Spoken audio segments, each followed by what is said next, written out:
Fucking hairs everywhere, dude.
Hey, Jared.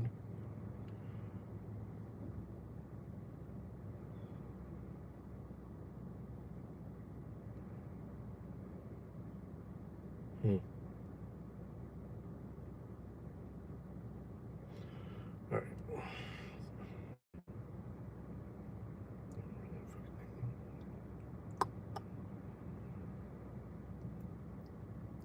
I had to go fix a couple computers and install another wireless extender out at the detox center. So we on the clock.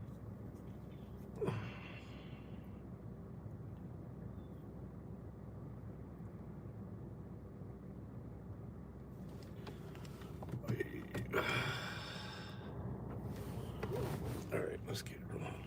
Let's grab the wrapper first. What happened? Something Carlos wanted to you. But ordered.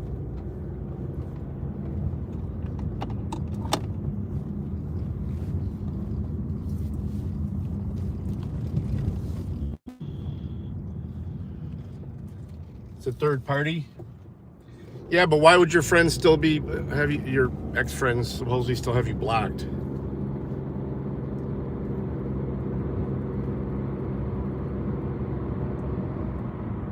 Did he get hit too and he thinks that you reported him?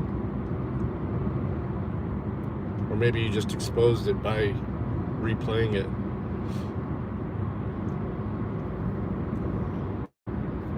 Okay. Oops. Gotta get some gas and then we're gonna head out to Green Springs.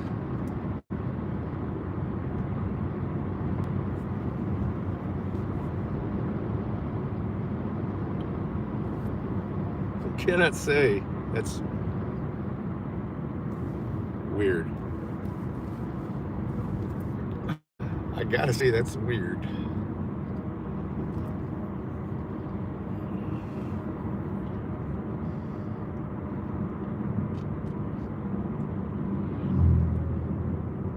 D News was live earlier. I jumped in there, but it was when he's snowboarding a lot of times.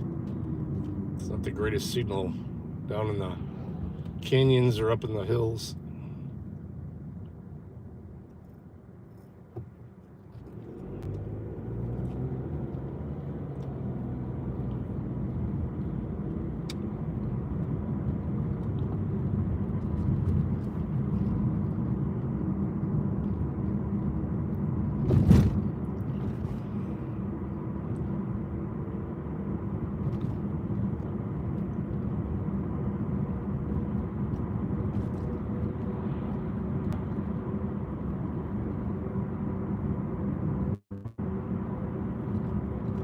Oh yeah, most of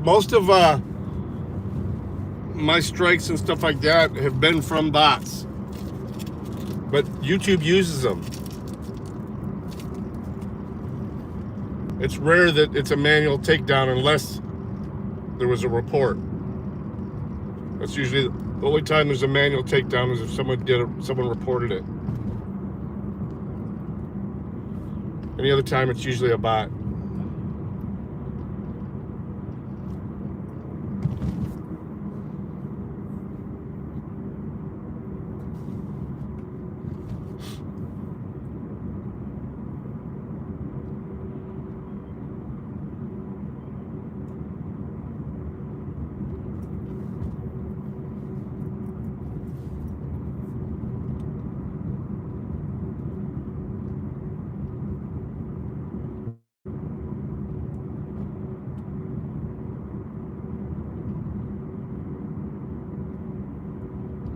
Yeah. Yeah, you probably want to follow Farlap's recommendation, though, and get a fair use statement in your description, just to cover your butt.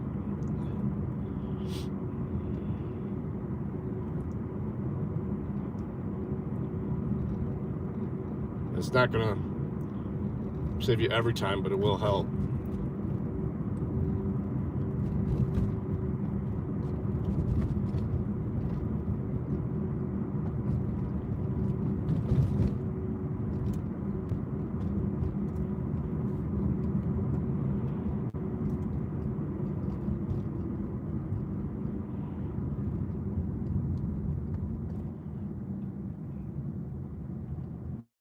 I think I'm gonna stop after I get some gas. I think I'm gonna get some Chick-fil-A to eat. A little hungry.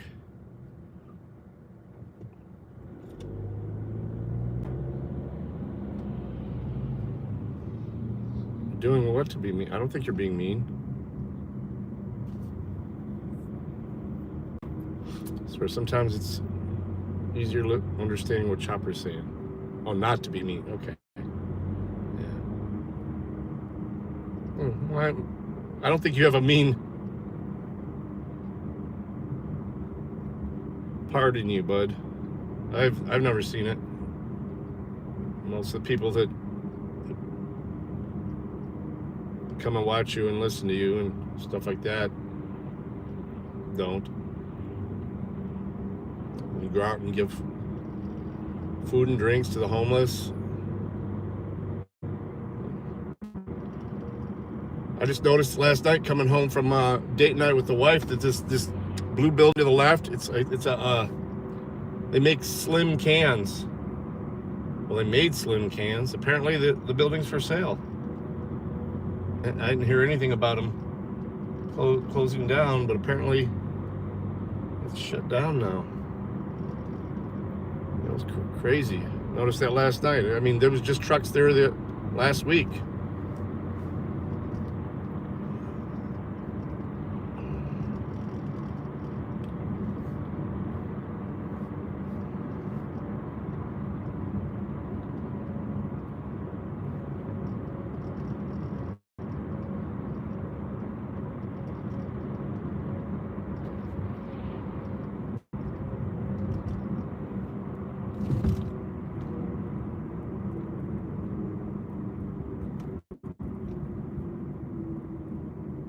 I don't know what that means.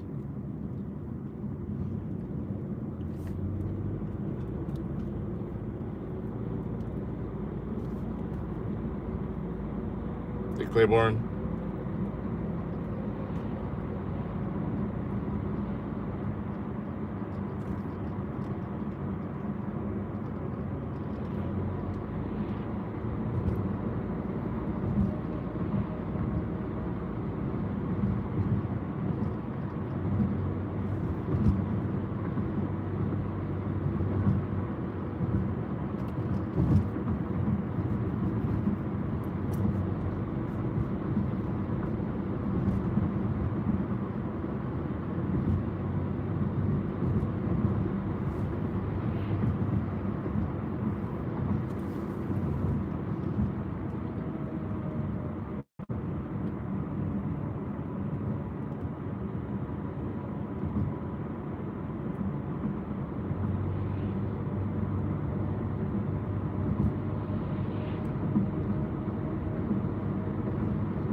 Oh. Well, all you got to do is look it up. I mean, you literally just search it. I mean, if you look in the description of videos, it tells you what their licensing is on that video. Like almost all of my videos, when I publish, they're Creator Commons. So I don't care if anyone wants to use any part of my videos for anything. I don't.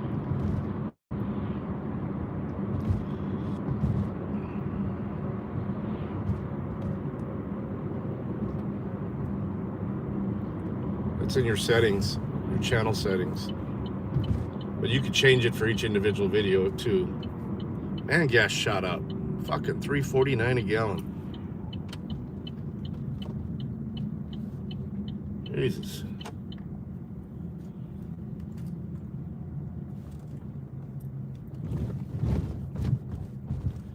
Well, I mean, if it's an old, somebody owns the copyright to it. If it's an old TV show, somebody owns the copyrights to it.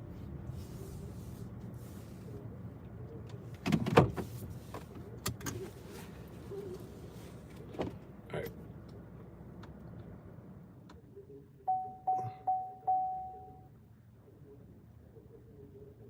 I'm just getting gas. I'm not going in. Be right back.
All right. Hey, Black National Freedom Fighter. We're going to do some computer work. Huh. Let me check something real quick. 321.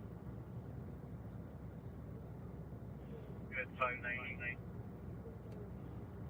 Can you check on a 37? Making north near County Road 73. It's going to be a vehicle with a flat tire. Okay, I'll be around.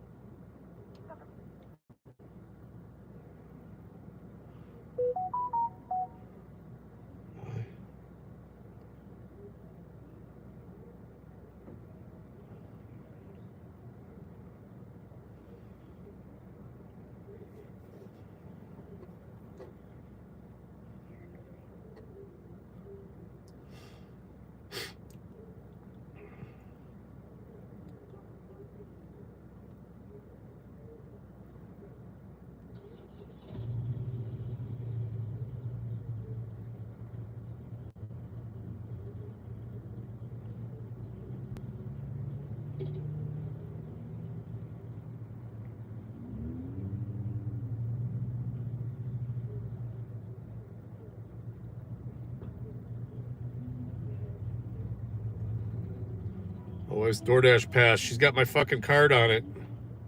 Like, what the hell is this $10?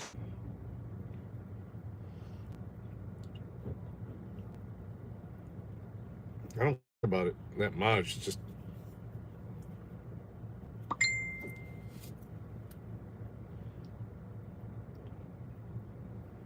You know, what the fuck she said.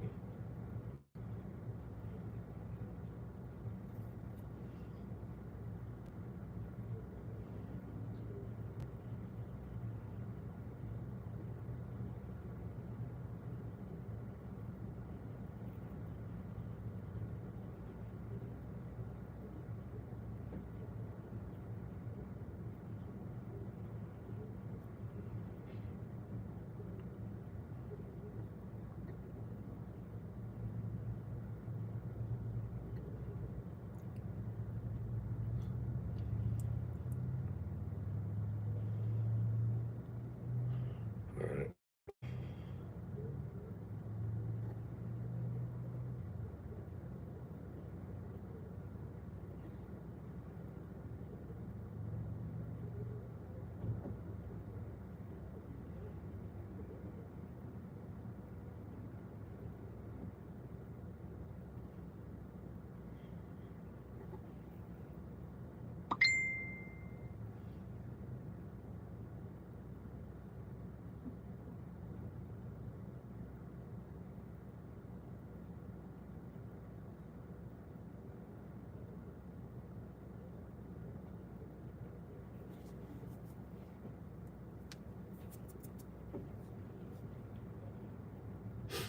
All right, guys. Sorry about that. Yelling at the wife. I appreciate BNFF.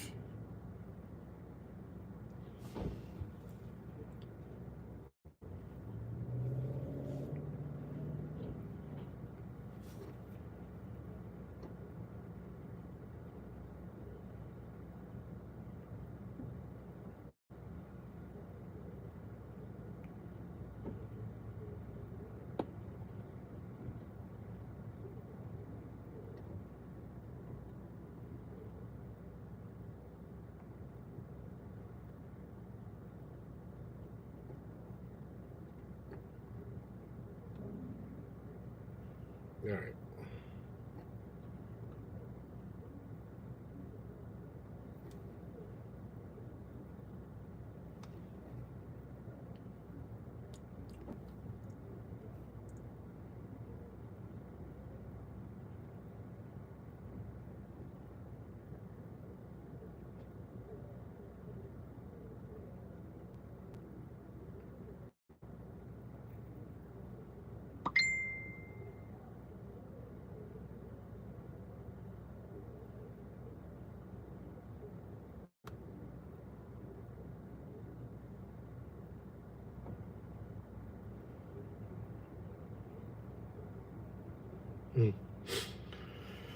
All right, I'm gonna watch a little bit of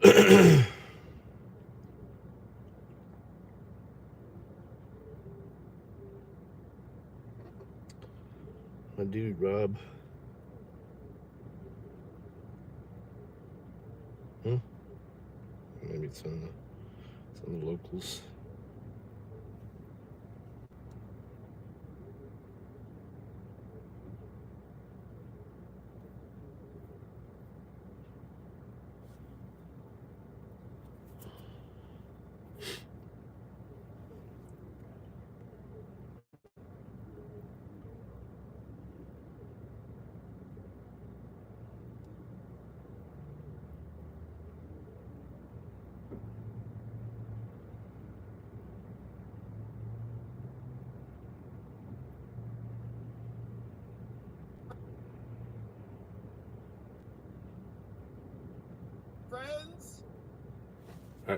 press the Let's Go Live button.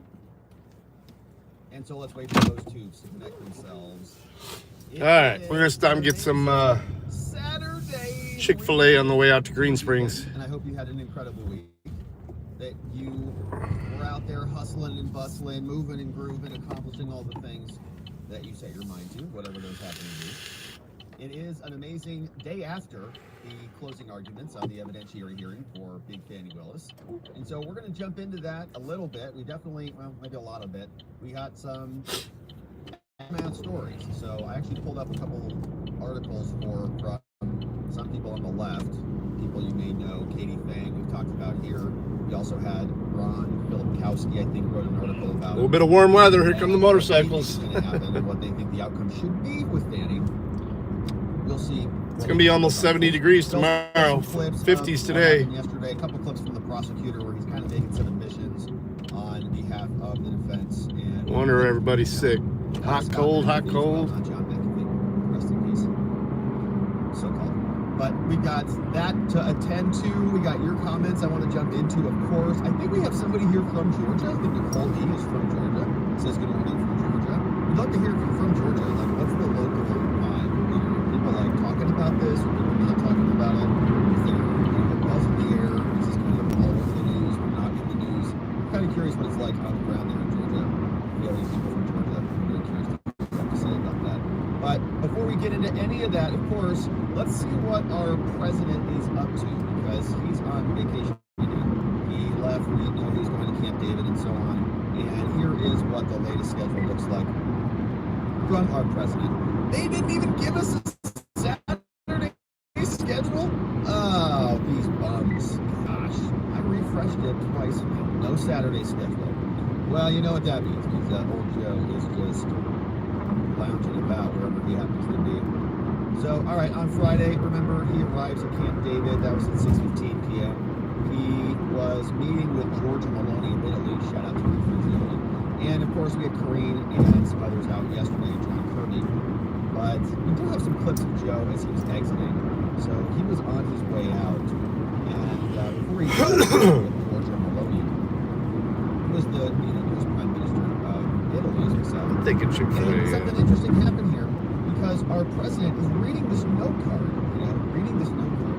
And we have the situation, or many situations now, thanks to Joe Biden's leadership, a lot of problems around this world, where Joe Biden is, I would say his leadership, our friend Jake Sullivan, National Security Advisor at Oxford, he apparently not so good at diplomacy. Forgot to take that class over there, because Anthony Blinken and Jake Sullivan and maybe the CIA, whatever, there's all sorts of problems in the world. And we know that apparently they're going to be airdropping some food into Gaza, which is strange, because I don't know. I thought that they were.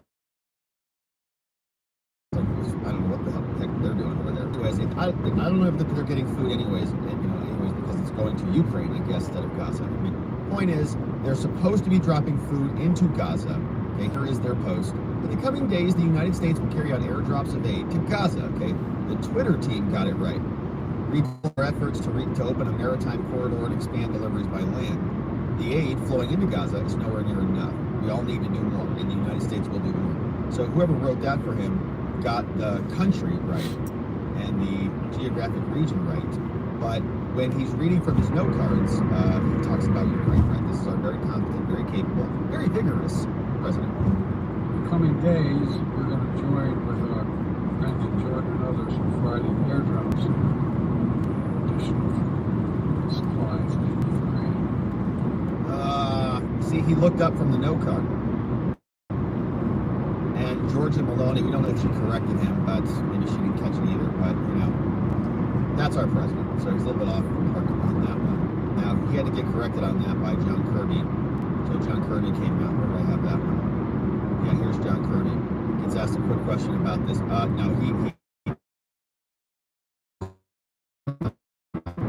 What the president said we were He was referring to Gaza. Yeah, sorry, John, got hard to admit that one. He said it twice, right? He said it twice. And it's just, it's just a little slip up when he's referring to Gaza. So many wars, so many conflicts, hard to keep track of them all. We don't know where we got to airdrop supplies. The United States just, here you go, have some more, everywhere around. right, now, Joe got asked about this on his way out. You see a short clip here from the RNC, and he's answering a couple questions on his way over to Camp David. And he was asked about the ceasefire. He said earlier in the week that he thought that it was going to be something that came to fruition pretty quickly, and now not so much. Well, I just saying, it's not there yet. I think I told that to him, it's not there yet. Could they ever be a ceasefire negotiation? I'm still hoping for it. All right, totally doomed. Okay, so he has no idea what the heck's going on either. There's that one clip. There was also a lot of reaction about the Hunter Biden drop. So the deposition dropped, and apparently it was very combative. A couple of people mentioned that yesterday at the end of the stream. And Joe got asked about this on the way out. Lying repeatedly about your interactions with your son and other business partners. What's your response to this? I agree with that, but every single day. This guy's got to stop. When you did interact with the partners, I did not interact with the party. have dinner or lunch? Yes, you did. Yes, you did, Joe. Yes, you did. A lot of people say you did, right? He's lying again. So this is the same thing. It's like doubling down on lies. I never interacted with them. Yes, you did. Yes, you did. Gavin Archer, for sure. He wrote him notes and all sorts of stuff. Hey, thanks for taking hold of. And here he is. Here's his vigor. So here he is. Nice job on this.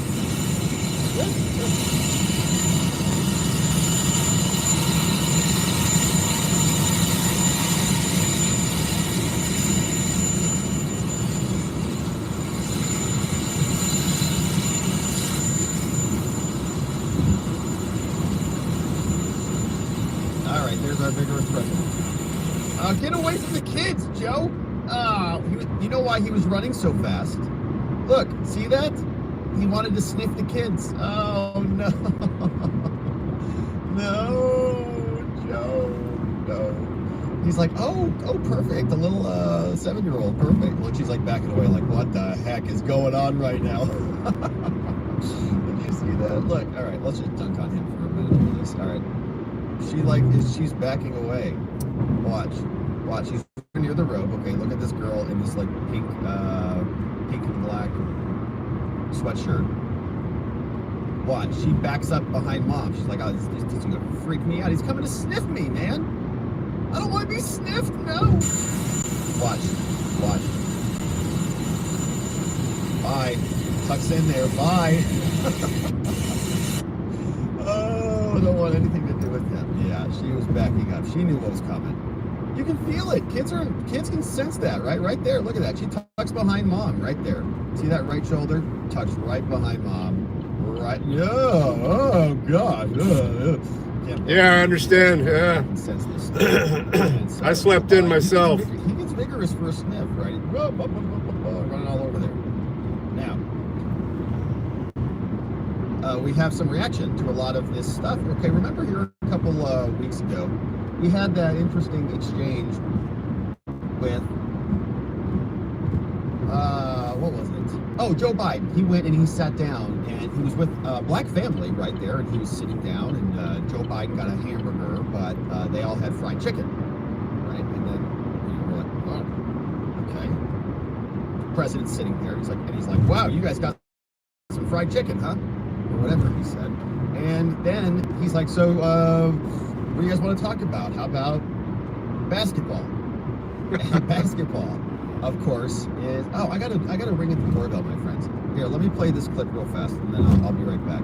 This is Stephen Smith, who is going to talk about how racist Joe Biden is because he sits down and eats fried chicken with the black family where they talk about basketball all the time. Hang on one second. Because, ladies and gentlemen, if we're being fair, if we saw Donald Trump sit down in a black household, eat fried chicken with a father and a son, what would we say? What would we say? What would we say? You know folks out there would be calling it racist. Well, if it's racist for him, and I'm not saying it would be, but if it's racist for him, why wouldn't it be racist for Biden? I'm not. Because, ladies and gentlemen, if we're being fair, if we saw Donald Trump sit down in a black household, No, it's gonna stop. It's gonna keep eat replaying. fried chicken Oh, he's at the with a door. father and a son. All right, so more reaction to Joe and to his little routines and his shtick out there. I guess on the campaign trail. I think that's what he's trying to do. Drive to Chick-fil-A. Demographics to his side, because in many instances, the Democrat Party is really an accumulation, conglomerate of all these different subgroups that they have to cobble together in order to make it function. So that is from Stephen Smith. Now, there was more reaction to some of this. We've got this immigration problem, and we jump over to New York. This is Mayor Adams. And, you know, I think immigration is going to be this thing that they keep trying to parlay it off to the Republicans, kind of, you know, throw over onto them. And I don't know that it's going to work out so well for him, because it just sounds kind of insane, right? He's like defending his Cash for Migrants program. So Joe's got a bunch of problems. He's got immigration, he's got war, he's got economy stuff. He's kind of failing all over the place. But this one, I think, is they're trying very hard to make it not their issue, right? Joe Biden was at the border. They had dueling appearances. Trump was just there. Biden was just there. And I think a lot of people are listening to this stuff and they're saying, wait a minute, why are they getting cash, like literal cash, right? It's a Cash for Migrants program. And let's see what this one sounded like. But one of the things you are doing is an experimental program to provide debit cards with cash on the card. This has created enormous controversy in the city among some taxpayers who say, why are we paying and giving out this money to these migrants? And isn't this only going to encourage more migrants to come to New York? And the reason it's created such controversy is because how it has been reported. Racism. Here's what we're doing. We are required to feed migrants and asylum seekers, as well as everyone else in our homeless system. About 40,000 are in the homeless system that are not migrant and asylum seekers. We're required to feed them. And so what I told the team to do is we have to find a way to do it that's less costly, because we want a 30% decrease in the cost of the migrant crisis, and that we don't have waste. We were able to do that. We're saving approximately $600,000 a month, $7.2 million a year by giving individuals a card that allows them to buy food or baby supplies, spending $13 a day on food. That's cheaper, that's less food waste. This is a real win-win for us. And the money will go into the local economy, because now we're going to the local stores, supermarkets, where we're going to hire local. This is a smart way to bring down the cost and replace the money back into our city. It's wild. So it's like, it's Keynesian economics, right? So it's this idea that you can just like take money from one area and give it around, and like the government has money, so they're just no, they don't. They have our money. Wash it a couple times because it'll go back into the local economy. They'll be able to tax it again, right? So they'll get some revenue. They'll also save some money because they're privatizing it. But it's just like, yeah, I know, Claiborne. There isn't money, you know. It's like there's not. It just, they're creating it, right? They're saying those you fucking get kids running between government, cars. or That's so they're running smart. into deficits. It's just wild that this is the solution. It's to continue to fund them, but get smarter about the funding. It's like, those are incentives that cause people to come to your city. Hello? Anyways, all right, they're not getting the picture. So maybe they will at some point. Now, elsewhere, yesterday, we had Donald Trump. He had a classified documents case that was happening in Florida that we have not paid much attention to, but he was down there, and this was a pretty wild scene. So, you know, you don't see this often when somebody shows up to court and you have, you know, a throng of people there who are saying, we support you because this is a rigged prosecution. And so Trump was in Florida for the classified documents case, and this is what it looked like. In something in Florida, this is Fort Pierce now, and Donald Trump just showed up screen right. And look what's going on screen left. Wow. It is Trump territory on the southeast coast of Florida. And all those people have showed up for him to come in and listen to the case is whether or not it could get bumped. This is the documents matter that pertains to Mar-a-Lago after the president left the White House. So we're going to see whether or not the trial date stands up or what they decide to do. But that is some turnout there. Quite the escort as well, as you see on your full screen right now of the police in Fort Pierce. Florida escorting the former president to this court date. And you know, I mean, this is why this works with the campaign. It doesn't work against the campaign. It takes him off the campaign trail, but in many ways it puts him right on it, because this is a huge outpouring of support outside of this courthouse, and very strong cooperation from the police department in that town as well. So this is quite the scene that we're going to keep an eye on, and we'll keep watching this throughout. And like that looks good, right? I mean, it looks good for the Trump team. They're like, dang, look at all these people. Police are there. You know, it looks more official, honestly, than anything Joe Biden does, right? Every time Joe Biden even moves around, it's like nobody cares. He's just kind of, you know, meandering about from location to location until he finally gets somewhere. He can stand up, sputter out a couple words, and then move on. So let's see what is actually cooking in Florida. So I just queued this up, wanted to see what the latest was, because we had a couple filings that came in yesterday. Yeah, notice of pretrial motions, that's from Walt. Amicus brief from America First Legal Foundation. Oh, that's cool. Response to the motion. And yeah, okay, so we don't have much there. And let me check one other entry. So, okay.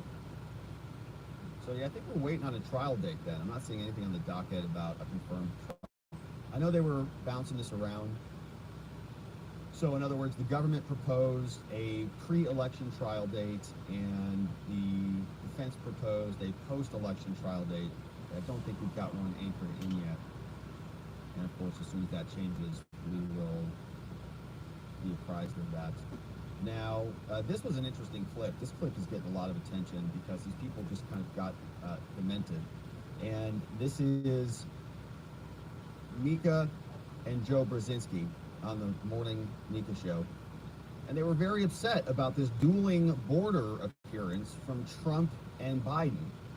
So let's see if we can listen to some of this before we vomit our guts out. What are we supposed to do with that? I mean, why do people are actually voting? Is there really one person voting for that guy? How stupid would you have to be? He can't complete a sentence. He can't complete a thought. He talks about Crooked Joe is the blood of countless victims. This is vicious violation. I mean, he just, does he even think about what he's going to say? Does he somebody give him a little piece of paper or something? Because that's clear he doesn't. He doesn't even think. Well, but I think I really don't know, Willie. Maybe you can give us some insight on it. But okay, they're like really, I don't know what they're doing. Are they trying to do like a satire, like a shtick or something? I don't know what they're doing. I thought they were talking about Joe Biden at first, you know. I didn't know Trump. I mean, Trump can actually speak a sentence, you know. We see him do that all the time. But Joe Biden has a real difficult time even with a couple words. So it's weird to watch what this is. It's just acting. Is it doubling down for the MSNBC audience? They know this gets the ratings. They know their audience wants some, you know, blue meat. But it's weird because they were, I think they pretend to be serious people. I mean, you know, not really. Anyways, all right. So, well, let's see who is here and joining us. It's a beautiful Saturday, my friends. I hope your weekend is off to an incredible start. Are they CIA assets there? They just kind of get a script every day and they just come out and do this little script with each other? It's like a little bit of a routine. Oh wait, that was yesterday's thread. I'm wondering. This all looks very familiar. What's going on, my friends? It's a beautiful morning. Hey, what's going on here? Looks like a Vianticus promo. Whoa! He says it's a secret, everybody. The Last Enchantress. This is V's book, available in matte, paperback, and gloss hardcover. Wow. Cool. Limited time availability from March 17th, 2024, only at Barnes & Noble. Cool, man. So I've got my copies. They're over there at my bookshelf. And they're great. So V, shout out to V. He's got the hardcover and the gloss paperbacks now available, my friends.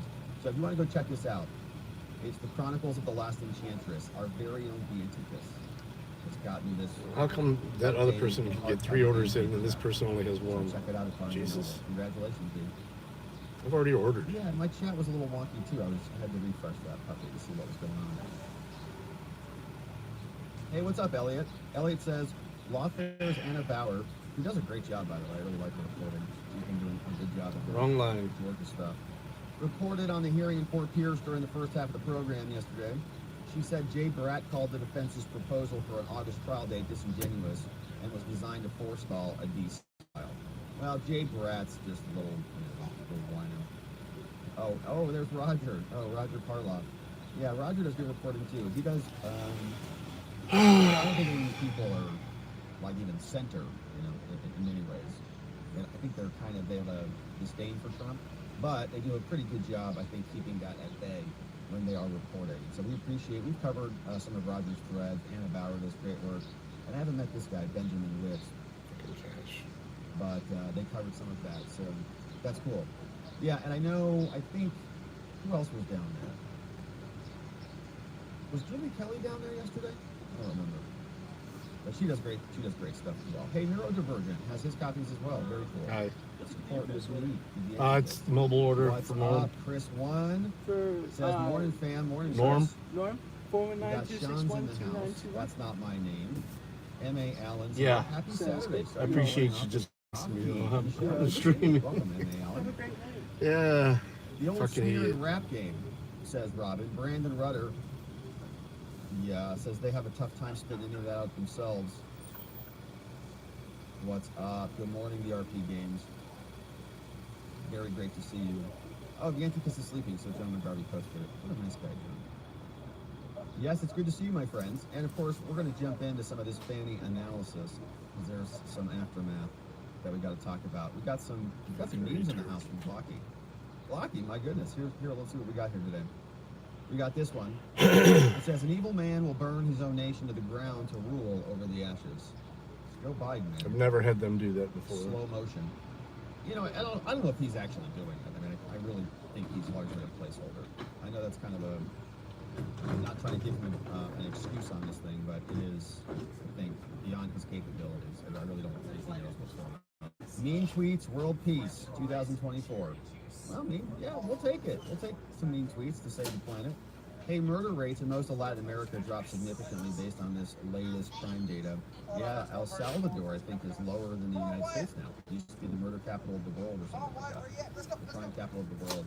And now it's not. Where'd they all go? Well, here, United States, New York, America.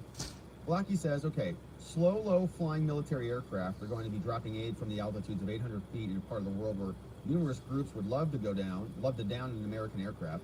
A C-17 isn't necessarily a small target either. And where is this aid coming from? Is Biden further depleting military supplies and stockpiles? Well, and my question is, what does Israel say about that? Like, is Israel like, okay, so you are supplying our enemy? And that's curious because Joe Biden went to Israel, right? So he's like trying to straddle both sides of this thing. It's like, did he okay that with the Israeli military? And if aid is it? A lot of questions there, but it's an interesting tactic from him. And is providing aid going to, just on a purely political plane, is that going to alleviate some of the pressure against him from the pro-Gaza, pro-Palestine side? I don't think so. So he's kind of like, I think it's kind of a token gesture. Or is he agreeing with them? Is he like, yeah, the Palestinians are under like attack. They need airdrop food supplies. And it's like, okay, if you think that they're in such a bad position that you have to airdrop food supplies, like that's your position, Joe, like you're being logical and consistent. Well, then why don't you understand to Israel to say, hey, tiny, open up some ports?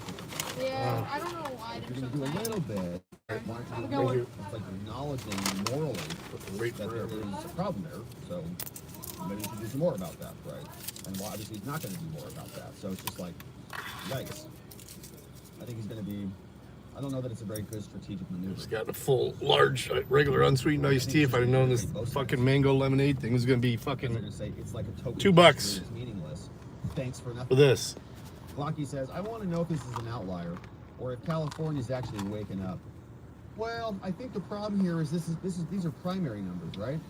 Or is Garvey, is Garvey a Republican? So I think if they're all on the ballot, right, is that what the numbers would look like? But if, so let's say that the primary's over, Schiff consolidates Porter and Lee. Schiff adds 19 plus 8. Fucking retard, dude. 27. So I guess that's my question. Is that the poll? Or is Garvey a Democrat? What lane you in, homie? Car full of fucking... Otherwise, I think it's going to be Schiff for sure. Glocky's here. I'm looking for Mr. Brandon. First name, Let's Go. Mo says, let's go, Brandon? Anyone? Let's go, Brandon. Anyone here? Here's this one. 2021, the rate was 2.96. Now it's 7.7. Oh my gosh, look at that. $400,000 loan. The cost of the loan over the term is $1 million. Ugh. Yikes.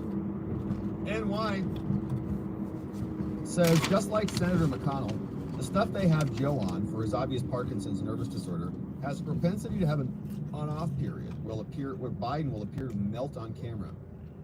When that happens, remember the statement. Yeah, so honestly, maybe that's why he's got to go on these vacays, right? If they put him back in his rejuvenation chamber and they pump him full of the whatever, or they let his body recover and put him up on another show. 4 days on, 3 days off. 4 days on, 3 days off type of a situation. They cycle drugs. Glocky says, Biden is putting air crews and military personnel at risk doing aid drops in an active war zone, just so Muslims will vote for him in Michigan in November. It's immoral and probably impeachable. Well, and that's the thing. Like, that was my question. Is that going to cause that to happen? Like, are they all going to say, oh, great, Joe Biden's amazing. Thanks for the airdrops. I guess we'll vote for him. I don't think so. Like, I think it's a much deeper, like, there's a demand for a much deeper solution. And he's like, here, have some food. Go away. Like, let them eat cake, whatever. It's like, yeah. It's almost insulting a little bit. It's like, okay, you recognize that there is a problem, so you're dropping food. So do you drop food to people that, are being treated humanely? Will be their response? And, it's like, well, he's kind of acknowledging no, because he's dropping food. So they're like, all right, much more then. Anyways, he's playing both sides. I don't think it's going to work. Glocky says, did Adams really say, I think both sides are going to be irritated at him more than anything. Like, it's just going to escalate the irritability on both sides. Did Adams really say that they wouldn't waste food? I'm old enough to remember this. Workers at a hotel for migrants in Midtown Manhattan tell Eyewitness News every day they throw out large garbage bags of free prepared food. Well, our government can't manage anything. They're just totally incompetent. NY says the money, yes, is better than free things, but this money, number one, inflates prices of goods, services, and lodging. Migrants getting jobs, yes, it's better they have jobs than no jobs if they're going to stay. They shouldn't stay, they should leave. Job permits will only depress the wage rate for Americans. How Black and Hispanic Democrats are just accepting this is unbelievable to me. That's true. Yeah, it's true. And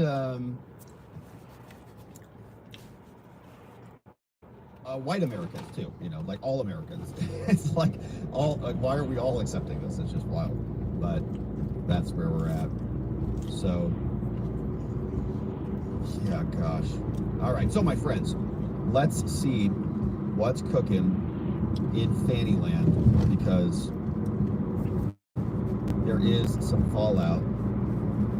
Aftermath in the Fannie Willis case is here. We have some clips and we have some articles that are from the left. What is Team Blue saying about this? Several people say that Fannie Willis is beyond reproach, that the evidence in this case is not sufficient. So we'll poke around through that and respond to those. But a couple quick clips. This is a different take, different camera angle from Judge McAfee when he was getting ready to wrap up the hearing, and this is what he said. Now, I think both sides have made requests to reopen the evidence. On behalf of the defense, there were some issues with cell phone records, and the state has found an additional witness that they would like to present. And the instruction I provided on Tuesday was that for today, I think... Okay, so that was at the beginning of the hearing. My apologies. We've reached the point where I'd like to hear more of how some of the legal arguments apply to what has already been presented. And it may already be possible for me to make a decision without those needing to be material to that decision. In other words, I've heard enough evidence and I don't need to hear any more of it. And we did hear that at the beginning. Now, there were some other interesting excerpts, just to recap. Benny Johnson clipped this one. And this was, again, the prosecutor defending Fannie. And this was where he was explaining that, yeah, I guess she could have financially benefited from stretching out the case for lack of better words, which is exactly the point. Paid for prosecution. If Nathan Wade just turned around and dismissed this, he wouldn't get paid anymore. He would have nothing else to bill for. Which was never shown. And all the while, Ms. Willis, facing these costs, has been able to continue to do the work unrelated to this case, which is shown in the fact that Atlanta's murder rate and violent crime rates have decreased while she has been in office. What was shown through the testimony of all of the witnesses and through the evidence that Your Honor heard was that there wasn't an actual conflict, that the defense failed. All right, it was really rough, and let's see. Words by the special grand jury recommended that 39 individuals be indicted. But through her sifting through the special grand jury's report and all of the evidence with the team. Okay, I can't put us through it again. We listened to enough of that yesterday. It was pretty rough. So that was him, and he had some interesting gaps, right? He called Miss Willis, and other things. His slides were very sloppy. Somebody else caught this one. You saw this from Greg. Greg said, Fannie Willis is so sloppy. Look at this, PowerPoint slide. And I was ripping on him for using Calibri, and, for putting so much text on the slides. And when he actually has one slide where there isn't much text on there, then you see he screws up the bullet points. I don't know, right? Yeah, I don't know what happened with that guy. Yeah, good question. Rocky says, was he shoved in last minute? I don't know.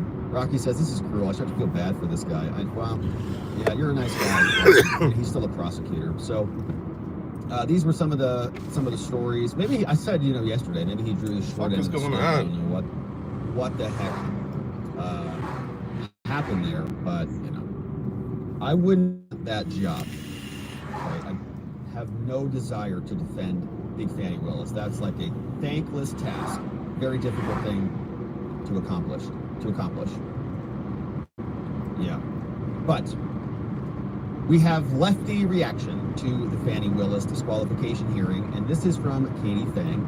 She's an MSNBC individual, and she, for a long time here, throughout this entire evidentiary hearing, has been saying Fannie Willis is not guilty. She should be found innocent of all of these allegations, not disqualified from this case, and everything should go right back on track.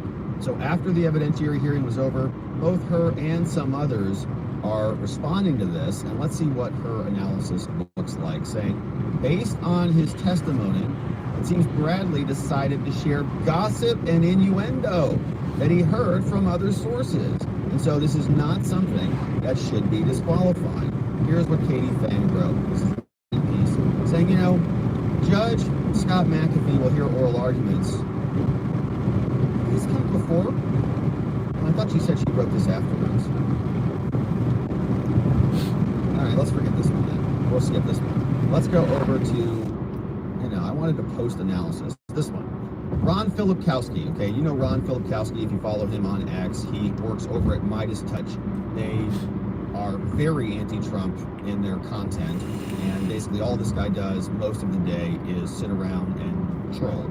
So he says, I watched the 4-hour Fannie Willis disqualification hearing. This is my summary and what I thought was the best point made by each side and how the judge ruled. So let's see what he says. Now this is over at Midas Touch. He said, both sides concluded arguments. He says, final arguments were made today. The defense lawyers broke up their presentation. We saw that. Trump's lawyers, Sadow was up next. We saw that. The next lawyer was Gillen. And finally, Gillen made the arguments. Now, the 6 conflict of interest that we saw were all good. Prosecutor handling the case then argued for the DA's office. He argued the merchant misrepresentations, which was a lie.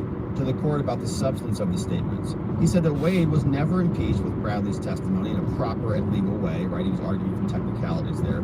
You shouldn't allow that because they didn't go through the proper, format. Because Wade was never confronted with any statements that Bradley allegedly made. So in other words, Wade was released, they brought Bradley on, and then Bradley said some things about Wade. They didn't bring Wade back and ask him about it. Abate then said that Willis's former friend, Robin Yurdy's testimony should be discredited because she was disgruntled, and her testimony was also vague. Now, most of Abate's argument focused on the law, which was pathetic. Seems that that might have been the right strategy because that was what McAfee was concerned about. No. McAfee was concerned about creating a standard and, of course, applying the standard to the facts of this case. This guy was just pounding the law because he had no facts. His facts were pretty bad. That's why we had slides about the governor, which is irrelevant. Because, like, literally irrelevant. I mean, there was maybe a small bit of relevancy because you could say Fannie did not have bias in hiring Wade first because she went to go consider the governor. But remember, Wade was part of the interview. Opportunity to talk about Nathan Wade's qualifications. The judge really got rid of all of that. So the fact that this guy was considered and was highly qualified, is incidental to Fannie's motivation, whether there was a relationship or she hired him. And got paid a lot of money, and was just providing her benefit and money, financial benefits by going to Belize and other places, even though she claims she came from Belize. Now, through his comments and questions, the judge questioned whether he could disqualify him. Now, the defense had argued that Georgia law had held that a prosecutor could be removed if there was actual or appearance. This was a point that McAfee seemed wanted to resolve because Abate asserted they must show an actual conflict. McAfee asked him to flesh that out, and I think this was the most significant exchange that took place, says this author. McAfee asked if he would create an appearance of impropriety if the DA paid a bonus for every motion to suppress or pretrial motions. He said, yeah, it would. But how should it be handled? Under the standard, we got to figure out what to do about it. So part of the issue for Abate is he steadfastly wanted to defend his boss and argue she did nothing wrong. When McAfee seemed more focused on the fact that she may have done some things that were improper, but maybe it won't rise to the level of disqualification. They say Abate's argument took a somewhat surprising turn when the prosecutor threw Wade's divorce lawyer under the bus. Yeah, remember that. Yeah, that was the backstab behind the cross. Abate then made a good point with his argument that Willis's first choice to bring in was Governor Ray Barnes. Yeah, that was not a good point. If I had to take a guess on what the outcome of this will be, I think he will shy away, says this author, from wanting to make any specific finding on Willis's credibility and when their relationship began. Really? I think he will say that the issue of their alleged financial proprieties is a matter of the Georgia bar. Oh, gosh. And the voters. Yeah, right. Right, this is too important for me to rule on, even though all these people lied to my face in court. We let the bar deal with it, let the voters deal with it. I think he will reject the narrower legal standard suggested by the DA of requiring an actual conflict, and instead use appearance of impropriety. However, I think McAfee will rule that the totality of the circumstances do not rise to the level of disqualification. Mwah, mwah, mwah. Yeah, right. Judge McAfee expects to render his decision in 2 weeks. He could be right. Like, honestly, this dude could be right. We don't know what the heck's going on in Georgia. Hopefully not a Trump healthcare plan in 2 weeks. Not a Trump healthcare plan. Oh, this guy's a former prosecutor. I didn't even know that. Yeah, he's a former Republican, and he's like total lefty now. And you see him all over the place at Midas Touch over there. So, interesting, basically this case is too important to have the judge disqualify it. And, I don't know that it's consistent because if the judge holds that the appearance of impropriety standard is appropriate, then I think, man, there's clear appearance of impropriety. Absolutely. I think there's actual conflict too. But if you were to put this on a hierarchy, you would say like there's no problem at the bottom, zero problem, an appearance of a problem, and then an actual problem. Okay, so no conflict at all, an appearance of a conflict, then an actual conflict. And it sounds like what Ron is saying is that judge will use the middle standard, right? There is even an appearance of impropriety. It is the standard. But everything we saw in this trial does not rise to even an appearance of impropriety. Right? $700,000 to your boyfriend in repeat contracts, multiple cruises, cash payments, no evidence about any of that, lies on your interrogatories, lies on your gifting forms, lies on your affidavit.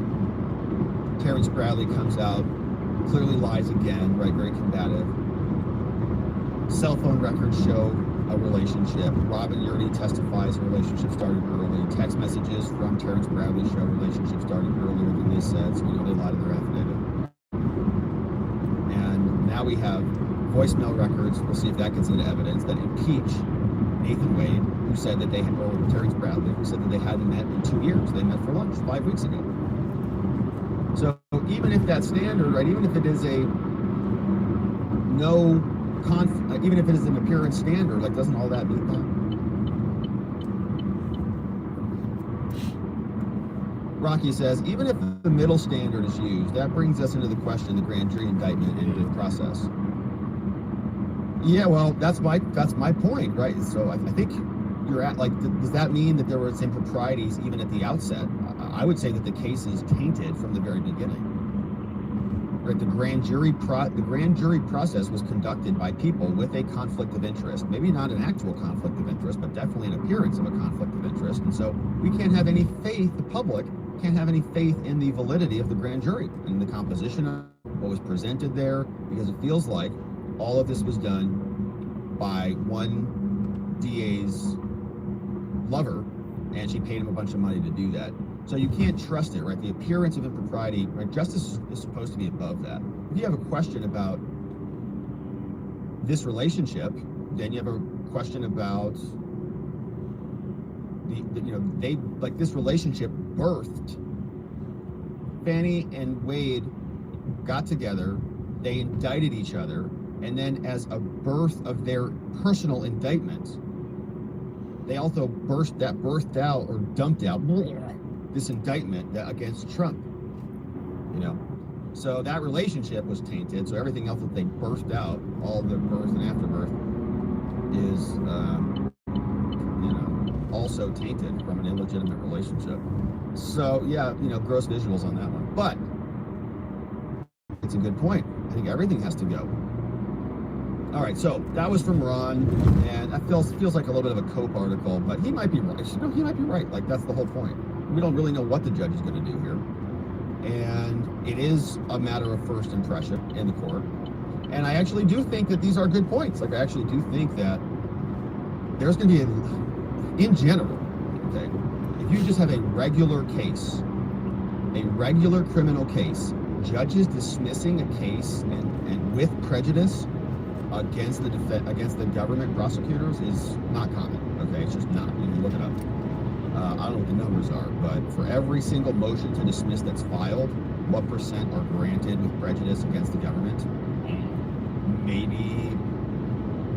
Maybe 1% on an amazing day, I would say. If I had to shoot from the hip, probably less than that. Because we file a lot of them. And the government just goes, or the judge, the government goes, no, just deny. Because if they grant it, there are compounding effects on that, right? The prosecutors might lose it might be precedent for other bases for dismissals, and that can cause a real big problem in the prosecutor's office. Like, what happens if all these cases start getting dismissed? It's not good. Like, it's a system, it's a machine. They charge people, they put them through a sausage factory of the courts until they get them out the other side. So, in general, dismissing a case or disqualifying an office, it's not common. It doesn't happen a lot. There's a ton of institutional pressure in place to stop it from happening. A ton. So now you add in a case of national importance, right? Now you add in all the politics of white male, black female, racism, whatever. Now you add in Trump to the whole mix, right? It's not only it's a national case, it's a Trump case. You add in the 2020 election cycle and the institutional pressure against dismissing this. Like, I could see, in many ways, it was the same argument that we had after 2020. Like, when we were going through all of the post-election litigation, and we were asking ourselves, is this court going to reverse the outcome of the election in Arizona? Right? Obviously, like, the answer is no. A judge is not going to do that. And that was a hard reality wall that we had to hit. Even though we saw all sorts of improprieties, what I was furious about, we covered it here, was the changes, right? The unconstitutional election changes, because the legislature has the propriety over the elections, but we saw judges, private groups, just like the same group that's litigating in Colorado for the ballot removal. It was the same exact strategy, just a different issue. Back then, it was changing the rules based on COVID, and they did that, and we were irritated about that. But we were saying, okay, even if you litigate that, is a judge going to reverse an election like in Arizona or Pennsylvania, like a single judge? No way.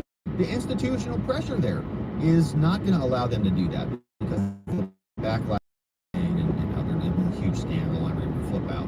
So it's kind of the same thing. Like, and this is different, but is Judge McAfee going to take this away, right? Just think about this, like, democratically.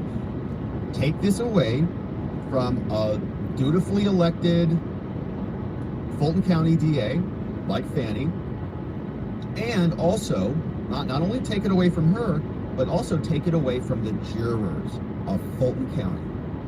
They're not even going to get an opportunity to decide on this case, right? And that sounds like a good argument. It's like, wow, yeah, that's true. We should let the people decide. It's all nonsense, because it's all illegitimate. It was birthed out of this disgusting, corrupt relationship. It's a case that never should have been brought. So Fannie should never have had it. So no one's taking away anything from her, and no one's taking anything away from the people of Georgia. The case should have never been brought because it was corrupt from the inception. And that's the legal answer, but again, like, that institutional pressure from the court of public opinion, we'll see if that is enough to overcome that. Okay, so that was that. I was actually hoping that Katie's article was my latest and why the evidence and the law do not support disqualification of Fannie. Yeah, but I thought you wrote this before. Let's see what she says, if she has a better take. Now, the Atlanta Journal-Constitution say that Bradley and Merchant, ooh, this is cool, exchanged 418 text messages beginning September until just 3 weeks ago. And Bradley couldn't recall. The disclosure of these messages destroys Bradley's credibility even further. He repeatedly disparages Wade Willis and cozies up to Merchant. He calls her his friend. Feeding her what he claimed to be proof, Bradley purportedly provided a roadmap. He even suggested names. It bears repeating that Bradley was Nathan Wade's attorney, and an attorney-client relationship is different. Yeah, right. It was all bro talk. And then he just threw him on as a lawyer. A relationship whose communications are protected. No, they're not. The judge said they're not. The privilege is inviolate, except when the judge says that they're lying about it. However, McAfee ruled the defense failed to provide that communications between Wade dating as far back were for the purpose of the divorce. It was bro talk, not pro talk. And Bradley chose to violate his relationship with Wade and to inexplicably share information with a third party who happens to be an attorney on the opposite side of the case. Now, based on his testimony, she says, basically he's, not a credible witness. So he's got an axe to grind, right? He's not reliable, he's not credible, he's trying to create a sideshow. And he was the genesis of this whole thing. Now, the only evidence, they say, to counter the sworn testimony of Wade is Robin Yurdy. So she's discounting all of his prior statements. Like, what statements are more likely to be true? Something where you're not under duress, or something where you're under duress, right? Obviously. Okay, Bradley was not under duress when he was communicating with Ashley Merchant. He was talking to her freely for many, many months. Then this whole thing exploded. Now he's under duress, facing all sorts of pressure. And you saw that on the stand. So the likelihood, I think, that his pre-filing statements had a lot of a lot more credibility than his post-filing, I don't recall. He seemed to recall pretty well, suddenly forgot about it when he started to serve him and when he was under duress. That makes those statements much less reliable. Georgia law on disqualification is clear. No, it's not. This is fake news. It's not. This is so garbage, okay? We saw the judge ask about this, like, most of the hearing. He said it could talk about, anyway, sorry. So that's her opinion. Now, if McAfee grants the motion to disqualify, then the entire DA's office is disqualified. The case will be reassigned to a new DA. There's no set amount of time. Once the case is reassigned, yeah, and then once it's reassigned, they pursue new charges. All right. So again, kind of a Coke take there. This was another. Okay, so Anna Bauer, she said previously that if she is actually disqualified, then there is a different council this goes to. Okay, so apparently there's this council called the Prosecuting Attorneys Council, called the PAC of Georgia. Unclear who, if anyone, would be willing to serve as a substitute prosecutor. And handing the case off to a PAC could result in substantial delays. Consider how the agency has handled the investigation into Georgia Lieutenant Governor Burt Jones. More than 18 months after Willis was disqualified from investigating that, the PAC still hasn't announced whether it will appoint a substitute prosecutor. So, yeah, that is curious where it's going to go. We'll see where it ends up, but in a couple of weeks, still questions about whether Fannie can be prosecuted. Andrew Fleissman said, yeah, attorneys might seek to indict Fannie. When a person makes an affidavit before a judge of a superior court, here's the law, which alleges that the DA or a member has committed an indictable offense, okay, so like Ashley Merchant could submit an affidavit saying, I've got enough evidence of perjury. Oh gosh, can you imagine that? The court finds there is probable cause to believe that there is an offense, or a grand jury files a sealed report that there's reasonable grounds to believe that the DA or a member of the staff of the DA committed an offense. It shall be the duty of the court to notify the Attorney General. Okay, so you submit a complaint to the judge. The judge says, you know what, there is probable cause for this. They got to notify the Attorney General. Basically make a referral to the AG. See, yeah, hey, by the way, I have found, as a matter of law, that there's problems here. Or reasonable grounds makes the referral to the AG. So, there's 19 co-defendants, or 15 now. I wonder if any one of them will do that. I wonder if any one of them will file an affidavit. Say, Your Honor, I think that there was a crime committed in your courtroom and against the law. And we're just heating up on this, lawfare stuff. Of course, we've got trial coming up very soon, like 3 weeks from now, in New York. Here's Ted Cruz making the rounds, talking about Trump as being persecuted. What we've seen in this past year about the targeting from the left, the targeting from Democrat prosecutors of Donald Trump, I think has been an enormous abuse of power. We've never in our history had a president or former president indicted, and in the past year, Donald Trump has been indicted 4 different times by both the Biden Justice Department and by 2 Democrat DAs. And I think this is an abuse of power and a persecution of President Trump, and I very much hope that the Supreme Court will stop. And you yourself, you've been to law school, you've been on the short list of many as a possible contender for a Supreme Court justice job yourself. I'm curious how you think the Supreme Court will rule on this. Immunity. Well, we'll see how the arguments play out, the arguments on both sides. I can tell you we had just a few weeks ago another Supreme Court argument that the court just heard argument in, and that was the Colorado case where the Colorado Supreme Court had thrown Donald Trump off the ballot. And having listened to that argument, I am absolutely confident, 100% confident the Supreme Court is going to reverse Colorado. Yeah. And I think there's a real chance that the Supreme Court might do so unanimously. I hope that they do. We hope that they do. Ted, you kind of punted on the immunity question. Wait a minute. Ted Cruz podcast? You're kidding me. Spud says that, and Maynard says that he's subscribed to it. Oh my gosh, that's incredible. I'll have to check it out. I'm sure it's good. He's a senator.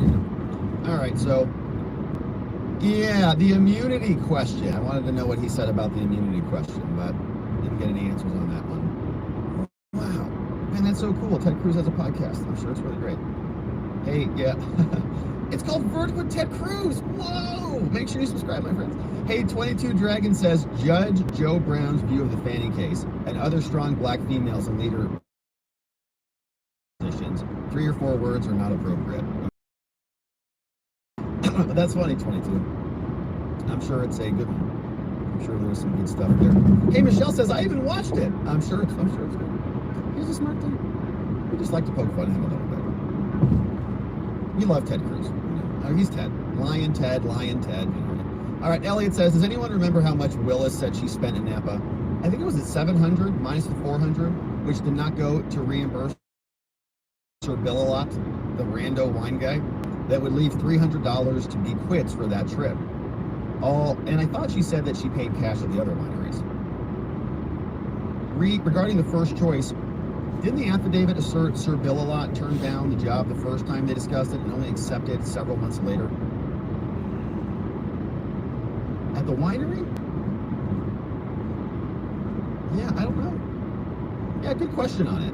And it's like, guys, like, okay, you got some evidence. Okay, you got one bit of evidence about a cash payment. So can you go also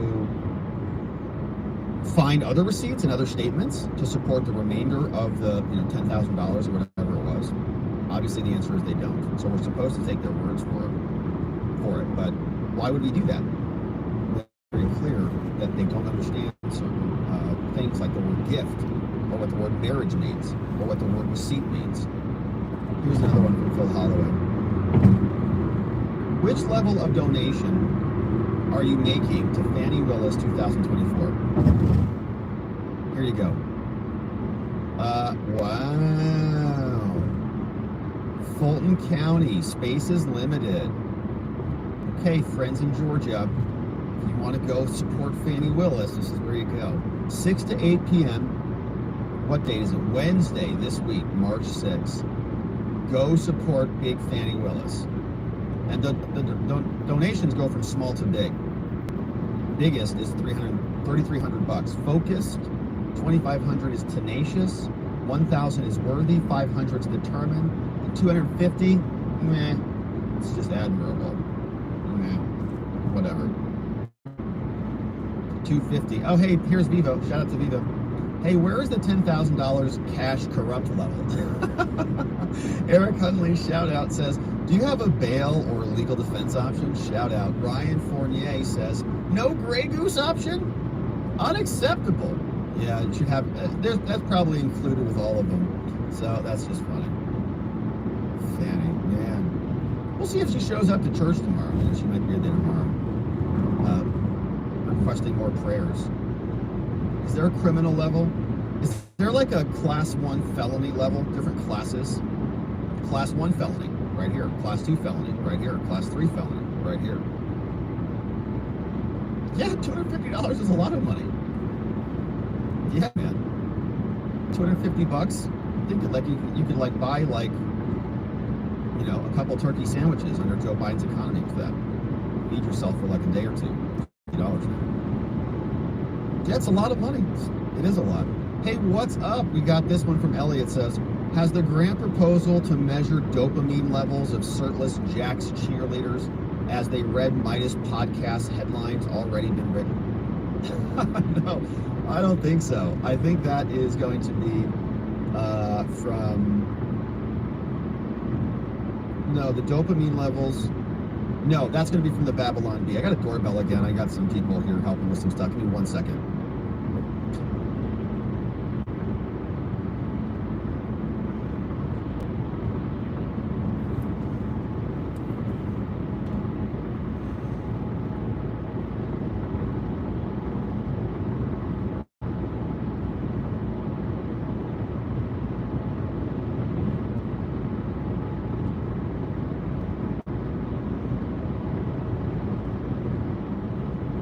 We're back. Okay, so yeah, that's a good Babylon Bee headline. I think a Babylon Bee headline that like measures their, what's the heart rate monitor? you know, the whatever that looks like. Jack Smith submits a new motion, and then you just see the EKG. Very excited about it. Thanks, Elliot. Crash says, I'm curious, Rob, was your discussion of Willis Wade et al. An analgesic applied like Novocaine intended to numb the pain because you know McAfee is going to side with a machine that he is a part of? Was I trying to numb the pain? No, I don't think so. I mean, I'm optimistic that McAfee does the right thing here. I think it would be very, you know, it would be very, very crazy if he doesn't do the right thing. I mean, you have to think about it from a much bigger perspective. I think, okay, like if you're a judge, if he allows this, the whole Fulton County is in total like disarray. Okay, defense attorneys are going to, you know, parlay this, I think, into all their cases. Like, it's going to become a laughingstock. Like, Fulton County and his superior court will become a laughingstock. I mean, the misconduct is so egregious. Now, again, like, if he comes out and he splits this and he says, well, it's all bad. Let him come out. You know, something I think that also could happen would be he comes out and just excoriates her, okay? Obliterates her in the opinion, right? Spends a lot of time just destroying her, you know, the worst, total misconduct, blah, blah, blah, blah, blah. But, like, it's brutal, but I can't disqualify her. And I gotta let the people decide. So, I'm going to make a referral to the bar, or I'm gonna make a referral to the AG, and they can do their own investigation into whether there should be criminal charges or disbarment or something like that. But because there's no legal standard in the law that hasn't been clearly articulated, let's say I find that Fanny doesn't even have proper notice of what's appropriate or something, right? So I have to consider her due process rights or something. And he just comes up with a creation that he obliterates her, but keeps her on the case, right? He kind of splits this thing. And then, you know, it's kind of out of his jurisdiction, in other words. I can't make much decisions on this. It's outside of my jurisdiction. So I think that, you know, something like that I think could be kind of scary. Although, yeah, I mean, the case should be dismissed, right? That's the number one, I think, outcome, the number one goal. But it's not going to be. Yeah, and she also should be disqualified.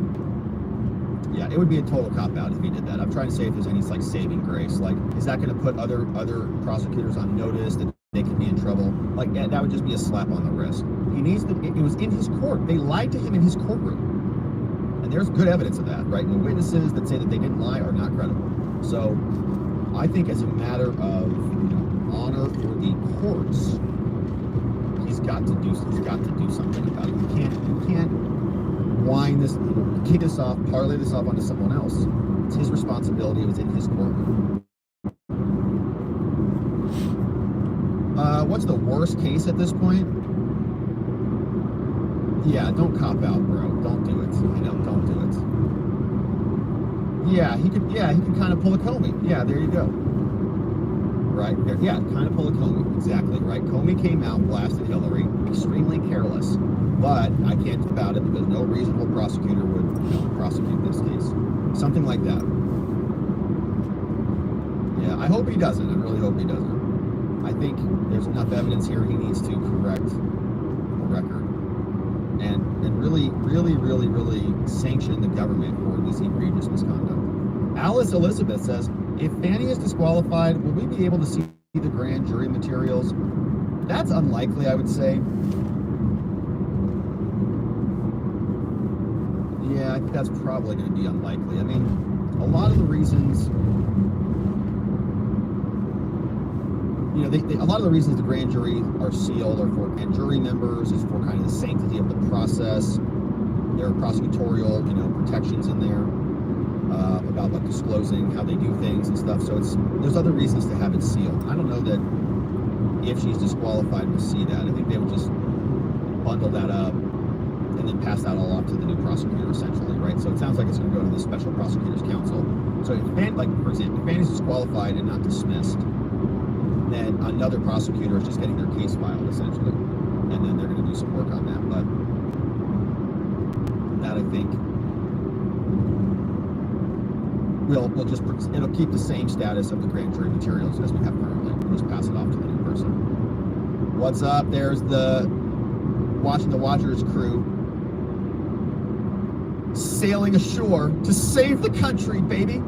Hey, what's up? Off the rack PDO pants. If your lawyer's pants look like this, you're going to jail. Yeah, maybe. It depends. I've seen, you know, like if you're a appellate lawyer wears pants like this, you might be going to the Supreme Court. You might be winning this thing. You know, just kind of depends. Depends what you're doing. Off the rack at the PDO client pants. Stop listening to the Cruz's pod when he referred to J6ers as insurrectionists, playing into the Dems' word legal game. Did he say that? Ted Cruz. That's not cool. Insurrectionists, give me a break. Zone Girl says, if there is no immunity for a president, there are several things to go after Biden, Obama, Clinton, or even Bush about. They best hope SCOTUS decides correctly. And I think that SCOTUS is going to find there is presidential immunity. And I think that they're going to find that it applies to Trump. That might be a little bit of a stretch, but definitely there's presidential immunity. I get concerned about, on that case, I get concerned that SCOTUS will say that there is strong presidential immunity, but some of Trump's conduct was outside of official acts, right? Like that J6 was not official acts.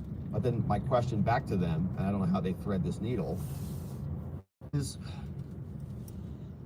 what's the mechanism for assessing, what's the standard, what's the test to establish official acts? And if that is not a political question, then what you're asking the courts to do is to sit in judgment of the president's official acts. And so the only way that really you can measure official acts is... All right, guys. I'll go live again later. And they did not do that. Thanks for riding with me. It has to apply to him, logically, but I don't know.